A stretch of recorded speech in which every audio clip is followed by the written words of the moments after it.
A World War II aviator has fulfilled a dream he's been harboring for more than 75 years. He says it's a memory that will lift him for the rest of his days. Joe McCracken, a pilot of B-24 with the 8th Air Force, based at Old Buckenham, England, from which we flew 31 bombing missions over Germany. Entire crew survived our tour and returned at the end of the war in 1945.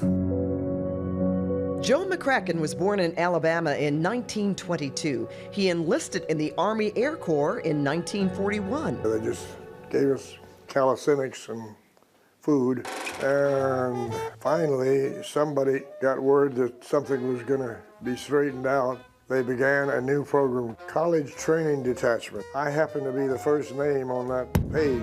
Joe went to flight school and started training on single and twin-engine planes. He eventually got into the 4-engine B-24 Liberator and soon found himself headed across the pond.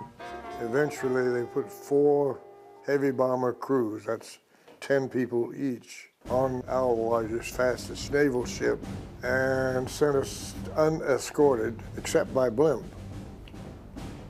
I did watch the blimp at night, especially. They stayed with us at least 2 days. We ended up in England and eventually to Old Buckenham. Joe and his crew flew 31 missions, some lasting as long as 10 hours. And the German opposition wasn't the only danger up there. You got hundreds of planes lumbering around up there. Just being afraid of collision was enough to make you gray-haired. Joe got every man in his crew back safely every time. One memory that always stuck with him was the sight of the blimp that escorted their ship on the way to England. He was fascinated, and it became a dream of his to take a ride in an airship. CBS 2 reached out to Goodyear, and just about a month ago on Joe's 97th birthday, his dream became a reality. Welcome aboard. I like it so far. It was a great treat. From Germany to Redondo Beach, 4-engine bombers to airships, this American hero is still flying.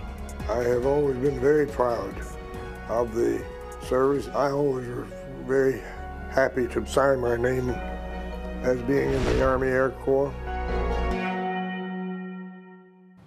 So happy he got to go up in that blimp. And if you are a veteran or you know of a veteran who has an interesting story or needs help, we want to hear from you. Just email us at veteransvoices@cbs.com.